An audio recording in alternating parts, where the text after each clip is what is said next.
আল্লাহ নবীর মন খারাপ, তখন ওহী এসেছে। ওহী প্রাপ্ত হওয়ার পরে নবী সাল্লাল্লাহু আলাইহি ওয়াসাল্লাম একটু ভীত, একটু সন্তুষ্ট। তখন খাশিতু আলা নাফসি। বাংলাদেশে যত সিরাতের বই আছে না, তার 80% সিরাতের বই আপনি পাবেন।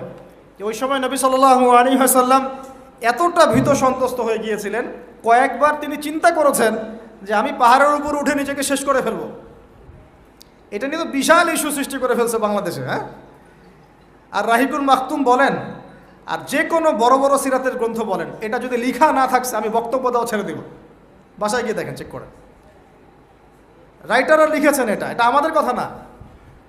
কয়েকবার তিনি পাহাড়ের উপর উঠে চিন্তা করেছেন যে আমি যা দেখলাম, ফেরেশতা এসেছে আমাকে জড়িয়ে ধরেছে, আমাকে বলছে পড়ুন, আসলে ব্যাপারটা কি, আমি কি মানে সঠিক আছি না ভুল হচ্ছে।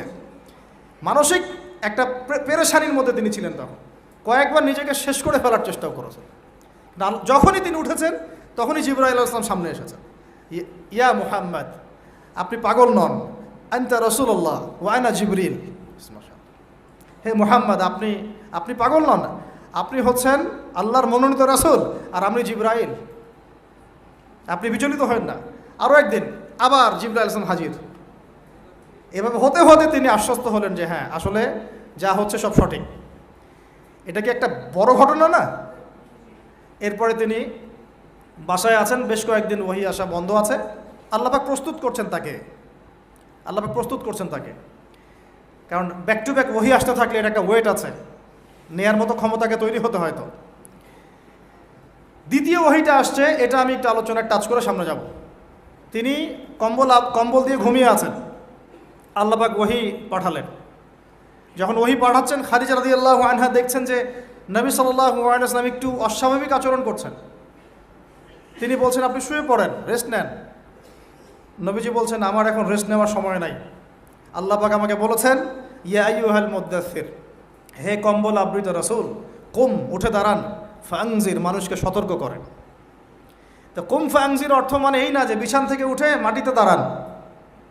মানে হচ্ছে আপনার কাছে যা আসছে এটা সত্য, এটা দ্বীনে হক, আল্লাহর পক্ষ থেকে আসছে। অতএব আপনি এই সত্যের বাণী নিয়ে সমাজের মধ্যে দাওয়াতি কাজে নেমে পড়েন।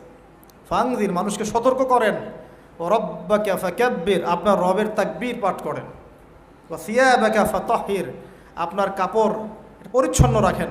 কাপড় মানে শুধু বাইরের পোশাক না, ভিতরের হৃদয়ের পোশাকটাও। ও রুজজা ফাহজুর, যত অনর্থক বিষয় আছে ছেড়ে দেন। ওয়ালা তামনু তাস্তাকসির ওয়ালি রব্বিকা ফাসবির, কিছু পাওয়ার আশায় আপনি কাউকে সদকা করেন না। কারো কাছে কিছু পাওয়ার আশায় আপনি সদাকা করেন না, বরং আপনার রবের জন্য আপনি সবর করেন। কত গভীর কথা। এটা নিয়ে কিন্তু আলোচনা খুব বেশি হয় না। আমরা আলোচনা করি প্রথম ওহীটা কি ছিল, এটা দ্বিতীয় ওহী ছিল। উঠুন, সতর্ক করুন। আপনি যা ভাবছেন এরকম কিছু না। আপনি নবী, আপনি শেষ নবী। এই মহাবিশ্বে আপনার মতো কোনো নবী আসে নাই। আপনি সর্বশ্রেষ্ঠ নবী, আপনি সর্বশ্রেষ্ঠ আখলাকের অনুসারী, আপনার উম্মত হচ্ছে সর্বশ্রেষ্ঠ উম্মত। আপনি উঠুন, মানুষকে সতর্ক করুন, কাপড় পবিত্র রাখুন, অনর্থক বিষয় ছেড়ে দেন, আল্লাহর জন্য সবর করেন, আল্লাহর জন্য তাকবীর পাঠ করেন, বলেন আল্লাহু আকবার। এই শুরু হলো মিশন। এই মিশন শুরু হওয়ার পরে 13 বছর, কয় বছর ভাই? 13 বছর মক্কায় তিনি প্রথম 3 বছর গোপন দাওয়াত দিয়েছেন, তারপরে প্রকাশ্য দাওয়াত দেওয়া শুরু করেছেন। এই প্রকাশ্য দাওয়াত যখনই দেওয়া শুরু করেছেন, ব্যাস সমাজে কনফ্লিক্ট লেগে গেল, হক আর বাতিলের লড়াই। তিনি যাদেরকে নিয়ে দাওয়াত দিচ্ছেন, আবু বকর সিদ্দিক, ওসমান বিন আফফান, আব্দুর রহমান বিন আউফ, তালহা বিন উবাইদুল্লাহ, সাদ ইবনে আবি ওয়াক্কাস, হ্যাঁ, বেলাল ইবনে রাবাহ, আব্দুল্লাহ বিন মাসউদ, এরকম সাহাবী 40 জন বা 80 জন। আর নিজের ঘরে আছে স্ত্রী, আলী ইবনে আবি তালেব, যায়েদ ইবনে হারেসা, জাফর বিন আবি তালেব। আর এই দাওয়াত যখন চলতে লাগলো, সমাজের মানুষ প্রকাশ্য রূপ যখন ধারণ করলো, এই পক্ষে আছে আবু জেহেল, আবু লাহাব, উতবা, শাইবা, রাবিয়া, আশরাক বিন শারিক, এরকম কিছু মানুষ। ঠিক আছে, এমন কনফ্লিক্ট যে এটা কিছুতেই মিউচুয়াল হচ্ছে না, কিছুতেই হচ্ছে না। সিরাত পড়তে হবে আপনাদেরকে, একটা লেকচারে সব কিছু তো বলা যাবেই না, সময় আমাদেরকে অ্যালাউ করবে না। পাশাপাশি আমারও এনার্জি কুলাবে না, ঠিক আছে? এমন কোনো কষ্ট নাই যা তাকে দেয়া হয় নাই, সাহাবীদেরকে দেয়া হয় নাই। অর্থনৈতিক বয়কট, উত্তরাধিকার থেকে বঞ্চিত করা, বাড়ির থেকে পিটিয়ে বের করে দেয়া, হ্যাঁ, উল্টা ঝুলায় লটকায় রাখা আমাদের রিমান্ডগুলোর মতো, শারীরিক নির্যাতন, মানসিক কষ্ট তো আছেই, এটা তো মানসিক কষ্ট তো আছেই, বলার তো আর অপেক্ষা রাখে না। তারপরে কেউ বেচাকেনা করবে না, চলাফেরা করবে না, সামাজিক বয়কট, রাস্তা দিয়ে গেলে মানুষ টিটকারি মারে, এই যে পাগল যাচ্ছে, এই যে জাদুঘর যাচ্ছে। ব্যাপারটা বোঝার চেষ্টা করেন। মানে এমন কোনো নির্যাতন নাই যা করা হয় নাই। আমি ক্ষুদ্রঘাটে দেখেছি প্রায় 14 বা 15 বার আল্লাহ নবী সাল্লাল্লাহু আলাইহি ওয়াসাল্লামকে হত্যা করার চেষ্টা করা হয়েছে। প্রায় 14-15 বার তাকে হত্যা করার চেষ্টা করা হয়েছে। আর তাকে সারা জীবনে প্রায় এরকম 15-16টা গালি খেতে হয়েছে।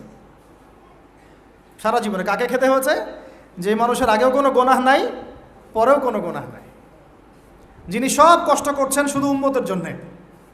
কারণ তিনি তো মাকামে মাহমুদে যাবেন, জান্নাতুল ফিরদাউসুল আলায় যাবেন। তার কি নিজের জন্য এই কাজগুলো করা? 13টা বছর যখন মক্কায় এভাবে নির্যাতিত হতে হলো, এই যে বলা হচ্ছে সাহাবীদেরকে গলায় দড়ি দিয়ে রাস্তায় হেঁচড়ে নিয়ে আসা হয়েছে, উত্তপ্ত বালুর মধ্যে শুইয়ে উপরে পাথর চাপা দেওয়া হয়েছে, আগুনের কয়লা জ্বালিয়ে দেওয়া হয়েছে, উপরে শুইয়ে দেওয়া হয়েছে, গায়ের চামড়া এবং গোশত, চর্বি এগুলো গলে গলে কয়লা নিভে গেছে।